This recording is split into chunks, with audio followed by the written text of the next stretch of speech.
All right, so we are diving into a story that seems like it has everyone talking. We've got a news report detailing some really explosive accusations against JayZ and Diddy, allegations of rape by a woman who's claiming it happened back in 2000 when she was only 13. And what makes this whole thing even more intriguing is the judge's ruling that the accuser can remain anonymous, at least for now. So we're going to unpack all of this, try to figure out what this ruling could mean for future cases going forward. Yeah, this case is really highlighting, I think, the challenges, of navigating the legal system when it comes to these really sensitive allegations. We're dealing with some major figures in the entertainment industry, a young accuser who's seeking protection, and a legal strategy that's really kind of pushing the boundaries here. Yeah, it's a lot to unpack, for sure. The news report lays out the accuser's claims. She's saying that she was drugged and raped at an after-party for the MTV Music Awards with another unnamed celebrity present. JayZ has completely denied the allegations, calling them a blackmail attempt. Yeah. His legal team has been very active, filing tons of motions, trying to force the accuser to reveal her identity. And that's a very, very common tactic that we see in cases like these. It's often argued that the accused can't properly defend themselves, that they don't know who is making the accusations. But as we're seeing in this particular case, judges are increasingly recognizing the potential for harm and forcing accusers to come forward publicly, especially those who were minors at the time of the alleged incident. And in this case, the judge really pushed back hard on the defense's tactics. The report even quotes the judges saying their actions were a waste of judicial resources. That seems pretty significant. Oh, absolutely. The term judicial resources refers to the court's time, the personnel, and the budget. So essentially what the judge is saying is that the defense's repeated motions were totally unnecessary and that they were essentially clogging up the legal system.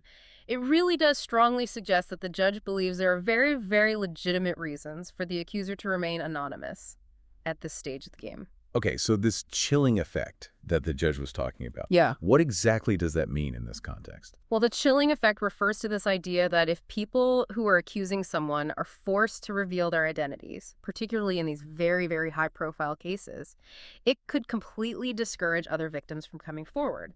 They may fear retaliation, public scrutiny, damage to their reputations.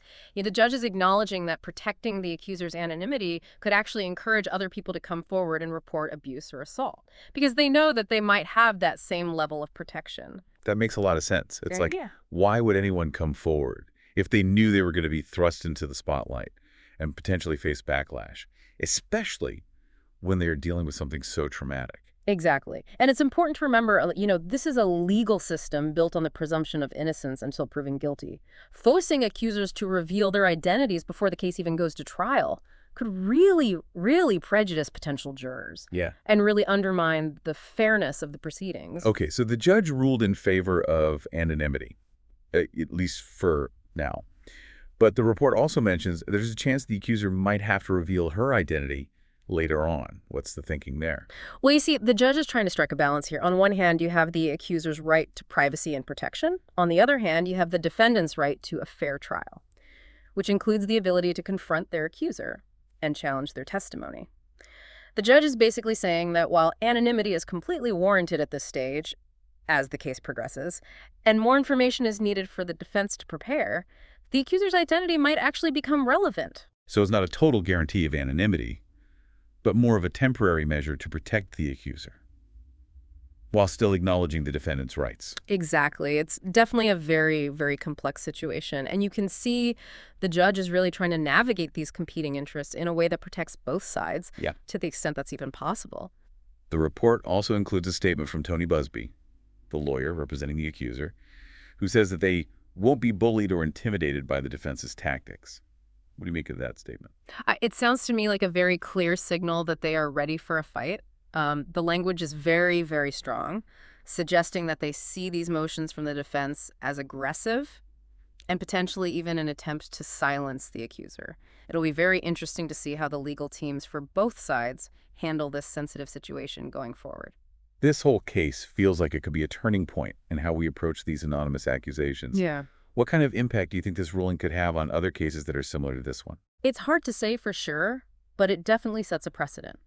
Other judges may look to this ruling when they're thinking about anonymity requests in their own cases, especially those that involve sexual assault allegations. It really does feel like we are seeing a shift in how these cases are being handled, with more emphasis being placed on protecting victims and creating a space where they feel safe coming forward. I think you're absolutely right. The hashtag #MeToo movement has had a significant impact on our culture. And I think this case could be seen as part of that larger conversation about power, accountability, and the importance of believing survivors. But wouldn't allowing people to remain anonymous when they're making accusations create a situation where anyone could just accuse anybody with absolutely no fear of any repercussion, even if those accusations are false? That's a very valid concern.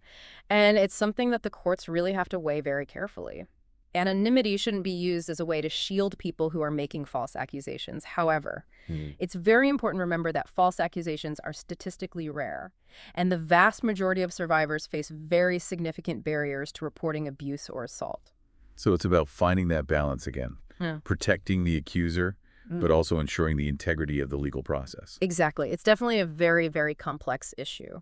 And you can see how this case is bringing those complexities to the forefront. This is definitely a case we'll be following closely. It seems like the implications for future cases could be huge. I agree. This is only the beginning of what I'm sure will be a very long and a very complex legal battle. This whole case, it really is a prime example of how our legal system, it's constantly evolving, especially when we're talking about, these incredibly sensitive allegations. The Me Too movement, it's brought so much to light. It's empowered so many people to come forward with their own stories. It's fundamentally changed how we talk about and how we address sexual assault.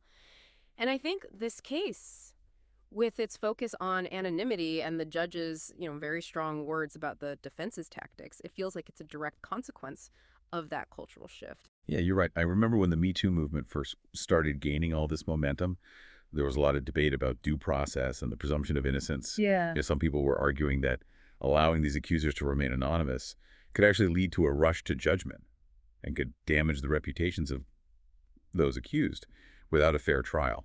But then other people were arguing that, prioritizing the accuser's protection and encouraging more people to come forward, that was absolutely essential to addressing how pervasive sexual assault really is. Yeah. It seems like this case is kind of forcing us to grapple with those same really complex questions all over again. It is. And I think this judge's ruling, even with, that caveat that the accuser's identity might be revealed later, it really signals this growing recognition that we need to find a better way to balance those interests. The traditional model, which often placed the burden of proof squarely on the accuser and then subjected them to such intense scrutiny, it just wasn't working. It really discouraged reporting, and it perpetuated this culture of silence. The report also mentions that Diddy, he hasn't actually addressed the accusations publicly yet.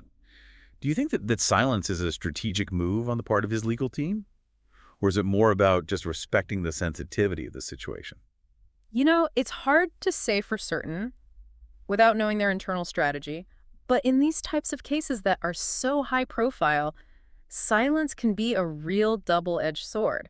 On the one hand, it could be seen as an attempt to avoid inflaming the situation or jeopardizing the legal proceedings. But on the other hand, it could also be perceived as indifference or even, guilt by the public. I think it will be really interesting to see if and when Diddy actually decides to break his silence and how that impacts the way the public perceives this case. And this is all playing out, not just in the courtroom, but in the court of public opinion as well. Social media is totally buzzing with opinions and speculation. Yes. And all the media coverage is pretty relentless. It seems like everyone has an opinion on this whole thing, even before all the facts have even been presented. Yeah, that's the reality of these really high-profile cases, especially in this day and age. Everyone, they become an armchair lawyer. And it can be hard to figure out what's fact and what's fiction. It's really important to remember that these are serious allegations, and we really need to let the legal process play out before we jump to any conclusions. Okay, so let's shift gears a little bit and talk about the bigger picture. We've talked about the impact of the Me Too movement. But how do you think this case, with this focus on anonymity and the judge's rebuke of the defense's tactics, how could this actually shape the legal landscape moving forward? Could this ruling actually set a precedent for other cases where we're dealing with anonymous accusations? Yeah, it definitely has the potential to. Judges, they often look to previous rulings to help guide them, especially when they're dealing with, these novel legal questions. This case could be cited as support for granting anonymity to people who are accusing someone in situations that are similar to this one, especially when there are these concerns about potential harm or retaliation. It also really sends a clear message to defense attorneys that using these aggressive tactics to pressure accusers into revealing their identities, that might not be very well received by the courts.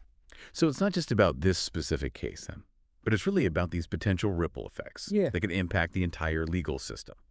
Could this make it easier for victims of assault or abuse to come forward, knowing that they might have that option of remaining anonymous? Or could it create a whole new set of challenges for defendants when they're trying to put together their defense? I think those are some of the key questions that we're going to be looking at as this case continues to move forward. If this ruling does actually end up leading to more people accusing someone and seeking anonymity, then the courts are really going to need to figure out some very clear guidelines for when and how those types of requests should be granted. They'll need to balance, the accuser's right to privacy against the defendant's right to a fair trial and make sure that anonymity is not being used to shield those false accusations. So it really sounds like we're kind of entering uncharted territory here. In a lot of ways we are. This case, it's really pushing the boundaries of our legal system. And it's forcing us to confront some of these very fundamental questions about how we balance justice, accountability, and how we protect both the people who are accusing someone and those who are being accused. It's a lot to think about. And it's very clear that this is far from over. It's not just this legal battle. It's a cultural conversation about power, privilege, and the really long-lasting impact of trauma. I think it'll be fascinating to see how these legal arguments evolve and what kind of lasting impact this case has on how we understand all these really complex issues. Okay, so we've covered a ton of ground here. Yeah. We've talked about this woman's accusations against JayZ and Diddy and JayZ's denials and the legal strategies that both sides are using. But I think what really stands out, at least for me, is this judge's decision to allow the accuser to remain anonymous, at least for the time being. It just seems like a pretty bold move to make, especially when you consider, how high profile this whole case is and all the pressure that the defense is putting on her to come forward publicly. Oh, yeah. It's definitely a significant ruling. There's no doubt about that. And while, the judge did say that it's possible she might have to reveal her identity later on down the road, I think the fact that he agreed to the anonymity request right now, at this stage, it really sends a strong message. It suggests that, the court is taking her concerns about potential harm and retaliation very seriously. And I think it acknowledges that, the traditional way of doing things, where the focus was solely on the defendant's rights, that might need to be reevaluated, especially in cases like this one, where the accuser's, well-being and her ability to even come forward in the first place are really at stake. It makes you wonder, how do you think this case would have played out differently if it had happened in the past, before the Me Too movement, and all this increased awareness we have now about, all the complexity surrounding these types of allegations? That's a really great question. And it's something that, a lot of legal scholars and advocates are really trying to figure out right now. It's very likely that, back in the day, a judge might have been way more hesitant to grant that anonymity, especially when you're talking about a case that involves such high-profile figures. The focus probably would have been more on, protecting the reputations of the accused and making sure that their right to a fair trial was preserved. And that could very well have come at the expense of the accuser's privacy and their safety.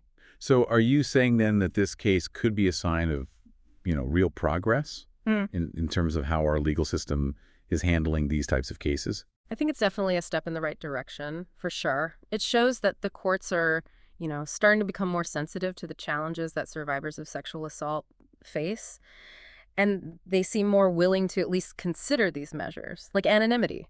That could encourage, more people to come forward and try to get justice. But we do have to remember this is just one single case. It remains to be seen, if this is going to be a trend or what kind of impact it will have on the overall legal landscape. Well, one thing is for sure, this case is definitely raising a lot of really important questions. Yeah. And sparking some conversations that I think we really need to be having. It's forcing us to confront some uncomfortable truths about power and privilege, and how our legal system has often failed to protect survivors of sexual assault. Absolutely. And I think beyond just the legal stuff, this case is also highlighting the effects that these types of allegations can have on society as a whole. It's starting conversations about how important it is to believe survivors and the need for greater accountability and what role the media plays in all of this, how they shape public perception. And I think ultimately, it's a reminder that, the heart of this story, there are real people whose lives have been deeply affected by all of this. It's really crucial that we approach this whole thing with sensitivity and respect for everyone involved, while also, recognizing just how complex it is to navigate such a sensitive and high-profile legal battle. Well said. And as we wrap up our deep dive into this case, I want to leave you with this thought. This case with, this focus on anonymity and the judge's willingness to challenge those more traditional legal approaches, it's giving us a chance to really think about how we as a society can do a better job of supporting survivors and creating a legal system that's truly fair and just for absolutely everyone. This is an ongoing conversation, and it's one that we all have a role to play in shaping. It's